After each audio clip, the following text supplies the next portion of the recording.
Hello everyone, मैं हूं advocate Rahul Mishra और आज के वीडियो में आप सभी का स्वागत है। आज के वीडियो में हम लोग ये समझने की कोशिश करेंगे कि अगर पति ने जो है डायरेक्ट यानी कंटेस्टेड डाइवोर्स डाल रखा है अपनी वाइफ के अगेंस्ट, तो वाइफ का जो क्रॉस एग्जामिनेशन होना है तो वाइफ से कौन कौन से प्रश्न आपको पूछने चाहिए, यही सारी जानकारी मैं आप लोगों के साथ आज शेयर करने वाला हूं कि क्रॉस एग्जामिनेशन में क्या पूछना चाहिए।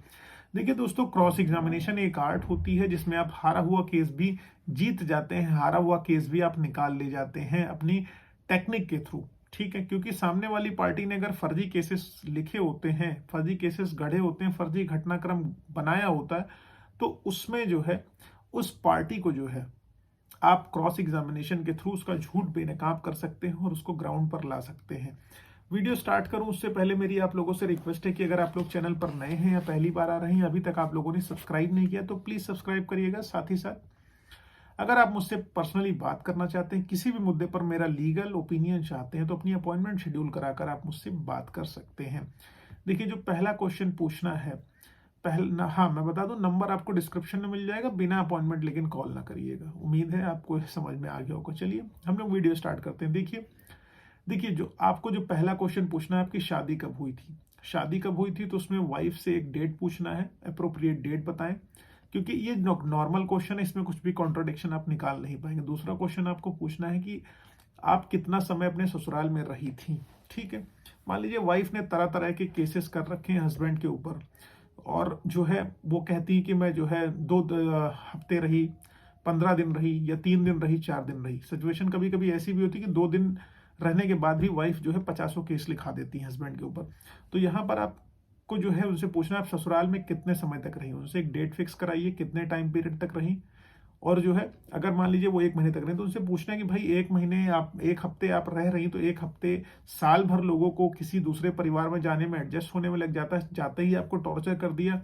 मान लीजिए वो कहती पहले दिन रात से ही टॉर्चर करना स्टार्ट कर दिया, तो आप उम्मीद करिए कि अगर हमारे घर में शादी होती है हिंदू धर्म में, तो रिश्तेदार तो 15 दिन तक जाते ही नहीं है।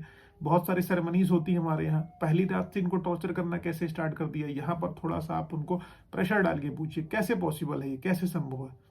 हालांकि वो अपनी बात पर अडिग रहेंगे, लेकिन थोड़ा सा वो मेंटली डिस्टर्ब हो जाएंगी, वहां पर उनका मोरल डाउन हो जाएगा। उसके बाद आप उनसे पूछिए ससुराल कब छोड़ा था, डेट फिक्स करा लीजिए, क्योंकि हर मामले में उन्होंने अलग डेट लिखी हुई होती है। ठीक है, क्योंकि वो खुद भूल चुकी है, तो सच को याद रखने की जरूरत नहीं है और झूठ को याद रखना पड़ता है। तो हर डीवी का केस किया होगा, 498 का किया होगा, 125 सीआरपीसी में मेंटेनेंस मांगा होगा, तो सब में डेट अलग लिखी होगी। अगर डेट उसमें अलग लिखी है तो कॉन्ट्राडिक्शन निकाल सकते हैं, आप उनको नथी करा सकते हैं। ठीक है, उसके बाद आप लिखिए कि जब जो है मायके जो है जब आप आई तो आप किसके साथ गई, मतलब कैसे गई। ठीक है, कौन आया था आपको लेने के लिए, ये सारी की सारी पूछिए, क्योंकि 498 में उन्हें क्लियर कट झूठा लिखा होता है कि मैं ऐसे मुझे घर से निकाल दिया था, छोड़ दिया था। तो अगर यहाँ पर कुछ होगा तो कुछ कॉन्ट्रोडिक्शन निकल कर चला आएगा। अब मान लीजिए वाइफ जो है वहां पर कहती है कि मैं मायके चली गई थी, अब फिर आपको इनसे पूछना है कि भाई साल भर मायके में रहने के बाद आपको याद आता है कि 498 का मुकदमा करना है। साल भर आप कहाँ थी, इतना सारा समय आपने क्यों ले लिया। तो आखिरकार वो कहेंगे कि मैं डरी थी, सहमी थी। तो साल भर बाद अचानक से शक्ति कहां से आ गई, ये आपको सारी की सारी चीजें पूछनी है। उसके बाद कहना है कि पति ने तो आपको वापस लाने के लिए सेक्शन 9 का केस किया था, आप वापस क्यों नहीं आई।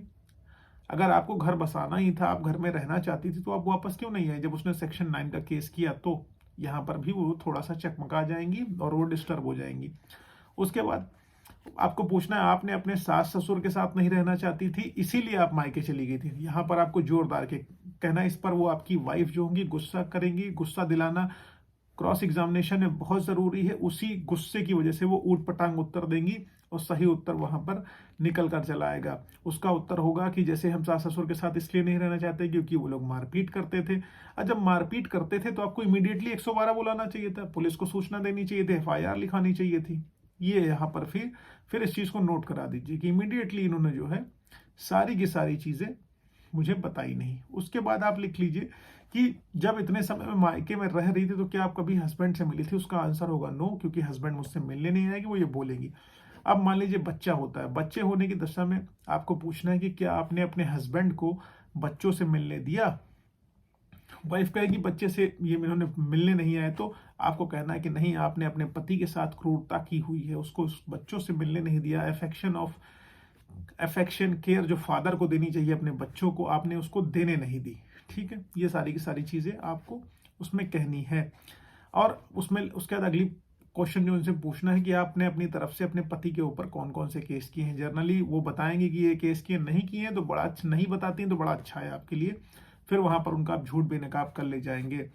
अब आपको कहना है कि आपने हस्बैंड के ऊपर इतने सारे केसेस कर दिए हैं और आप 2 साल से अलग रह रही बिना किसी रीजन के, तो ये तो अपने आप में एक रीजन हो गया डाइवोर्स देने के लिए। ठीक है, आप क्या लाइफ अकेले चल जाएगी, ये सारी की सारी चीजें उनको आपको कहना, हालांकि उनको समझ में नहीं आएगी ये वाली लाइन। ठीक है, उसके बाद आपको पूछना है कि आपने अपने हस्बैंड पर पहला केस कब किया था। ठीक है, वो एक बताएंगी। ठीक है, और आप उसके बाद आपकी कॉल रिकॉर्डिंग भी हमारे पास कि आप जो है अपने जो है पति को धमकाती थी, धमकियां देती थी। और उसके बाद आपको कंक्लूजन देना है कि देखिए जो भी आपने बातें कही हैं सब मनगढ़ंत कही हैं, सारे के सारे आरोप जो आपने हस्बैंड के ऊपर लगाए हैं वो सब फेक हैं, वेग हैं, झूठ है, उनका वास्तविकता से कोई लेना देना नहीं है।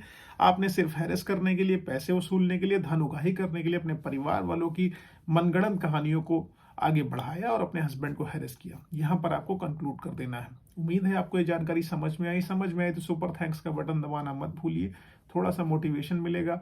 और अभी तक लाइक से सब्सक्राइब नहीं किया तो प्लीज सब्सक्राइब करिएगा। फेसबुक, इंस्टाग्राम, ट्विटर पर अभी तक नहीं जुड़े तो प्लीज वहां जुड़िए, लिंक आपको डिस्क्रिप्शन में मिल जाएगा। थैंक यू सो मच, जय हिंद।